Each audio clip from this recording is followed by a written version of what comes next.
అదే RTV app వార్తల్ని క్షణాల్లో చదివే అవకాశం ఉంటుంది. ఒక న్యూస్ పేపర్, ఒక టెలివిజన్ ఛానల్ మీ చేతుల్లో ఎప్పుడూ ఉంటాయి.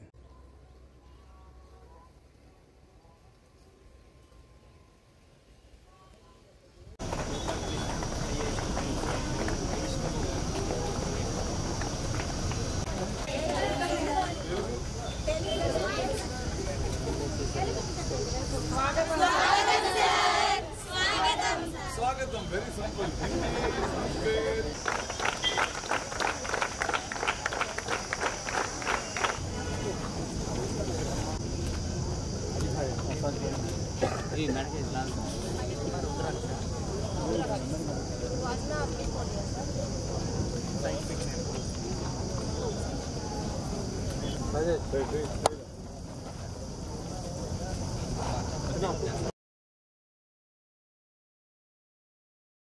We are waiting another distinguished guest also here, and meanwhile, please continue that for 1 minute.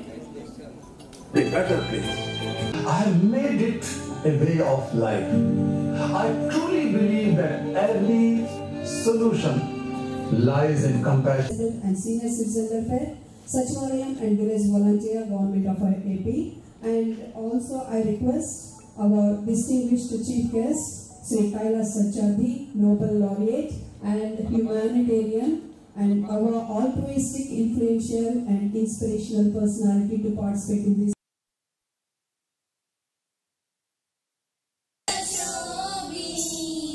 To the distinguished guests. Welcome, ma'am. Thank you. Andarki namaskaram. 15 years, really a precious moment in each and every lifetime, and every part of the. And here, Bangaru Balyam initiative, Results Prakash Villages leads the way with this Bangaru Balyam initiative. Discuss, speak of positive and surely child rights, guarantee. I am going to extinguish this fire. मैं इस आग को రక్షిస్తాను బాల కార్మికులు లేని లోకాన్ని నిర్మిస్తాను బాల్య వివాహాలు లేని బాలలపై వేధింపులు లేని సమాజం కోసం కృషి చేస్తాను బాలలు అంతా సాధ్యమవుతుందని మనస్ఫూర్తిగా నమ్ముతున్నాను. అందుకోసం నా వంతు కృషి చేస్తానని ప్రతిజ్ఞ చేస్తున్నాను. Thank you. Working with Raman Automobiles Congo. Now he is studying 9th class. Palumali village, Chivapurti Mandal. I request DCO Madam to be on the China Battery Works working place. Now he is studying 6th class, Jappi Girls Jappi HS High School, Tovagunda, Ongol. Sorry, Tovagunda. And this is part of Ongol X. A pride of the world. Come on, let's join hands together. These are the flowers rain, and come on. Showering the rain. Our claps once again. Thank you so much, sir. Thank you so much for your inspiration. Thank you so much for your thought-provoking words. Thank you. బాలబాలికల అందరి హక్కులు కాపాడటం కోసం ఈ పథకాలు అంటే ఈరోజు చూస్తున్నాం చిన్న పిల్లల మీద అత్యాచారాలు, అది మానసిక రుగ్మత. సమాజంలో మన పక్కన ఉన్నటువంటి వ్యక్తులే చూస్తూ ఉంటే వాళ్ళకి ఈ మానసిక రుగ్మతల వల్ల చైల్డ్ అబ్యూస్ అనేది జరుగుతూ ఉంది. అటువంటి వాటిని చూసిన తర్వాత కొంతమంది వాడు మనోడే కదా, వాడికి కేసులు లేకుండా రాజీలు చేద్దామని చెప్పే పరిస్థితి. వీటన్నిటిని కూడా వ్యతిరేకించాలి. రెండోది బాల్య వివాహాలు. అది ఈ సమాజంలో ఆర్థిక స్థితి కావచ్చు, తల్లిదండ్రులకు ఉన్నటువంటి పేదరికం, ఆ విద్య లేకపోవటం, ఇటువంటి సంఘటనలు.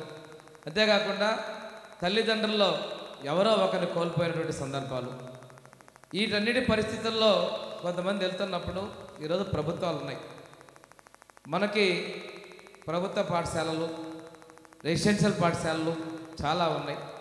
కానీ ఆశించినంత మందికి మనం వాటిలో అడ్మిషన్స్ ఇవ్వలేకపోతున్నాం. కానీ ఎవరైనా ఇటువంటి ప్రత్యేక పరిస్థితుల్లో ఉన్నటువంటి వాళ్ళని గుర్తించి అడ్మిషన్ జరిగే సమయంలో సకాలంలోనే అటువంటి కల్పించి విద్యను అందించాల్సినటువంటి అవసరం కూడా ఉందని చెప్పేసి తెలియజేసుకుంటా ఉన్నాం. నేను కూడాను ఇంటర్మీడియట్ అంటే 17 సంవత్సరాల తర్వాత చాలామంది ఆడపిల్లలు పెళ్లిళ్ళు చేస్తారని చెప్పేసి సోషల్ వెల్ఫేర్ డిపార్ట్మెంట్లో మన జిల్లాలో ఒక డిగ్రీ కాలేజీని కూడా విద్యా సంస్థ ప్రారంభిస్తున్నాం మా సింగరాయకొండలో. ఎందుకంటే పెళ్ళి అనే ఆప్షన్ కాకుండా చదువు అనేది చూపించాలనే ఉద్దేశంతో మేము ముందుకు వెళ్తా ఉన్నాం. దట్ అనురాగం అనేటువంటి పథకాన్ని కూడా తీసుకొచ్చి తల్లి తండ్రి లేని వాళ్ళు ఎవరో ఒకరు లేనటువంటి వాళ్ళకు కూడా హాస్టల్లో జిల్లాలో 2 కేంద్రాల్లో భోజనాలు వసతి ఏర్పాటు చేసి వాళ్ళకి ఆటపాటలు ఆలోచించే కార్యక్రమాన్ని కూడా మా శాఖ తరఫున మేము తీసుకోగలుగుతున్నామని కూడా మీకు తెలియజేస్తున్నాం. అంటే సమాజంలో నిరాదరణ కలిగినటువంటి పిల్లల యొక్క పరిస్థితికి వాళ్ళు ఉండకూడదు, వాళ్ళు ఇబ్బందులు పడకూడదు, మేము ఉన్నామని ప్రభుత్వం చేసే పథకాలు అందించాలనే ఉద్దేశంతో మేము ఇవన్నీ కూడా కార్యక్రమాలు తీసుకొస్తున్నాం.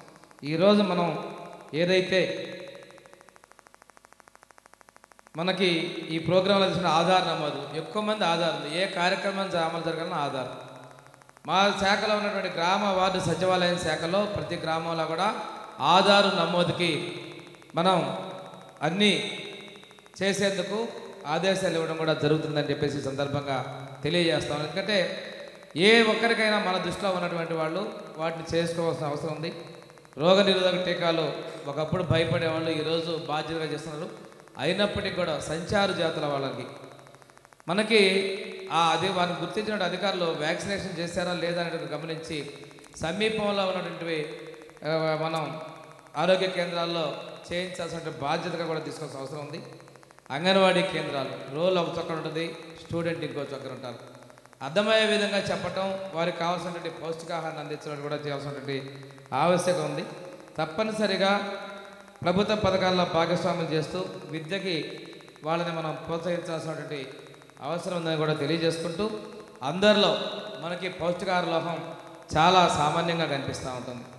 ఈ పౌష్టికాహార లోపాన్ని మనం గుర్తించి వాళ్ళకి అందించాల్సిన బాధ్యత ప్రాథమికంగా అంగన్వాడీ కేంద్రాలు, ఆ తర్వాత వైద్య ఆరోగ్య శాఖ, మూడోది విద్యాశాఖ. ఈ 3 శాఖలు కూడా సమన్వయంతో గమనించగలిగితే మనం బాలల యొక్క మనం పౌష్టికాహార లోపాన్ని అధిగమిస్తాం. అదేవిధంగా ఈరోజు రకరకాల కొత్త వ్యాధులు వస్తూ ఉన్నాయి.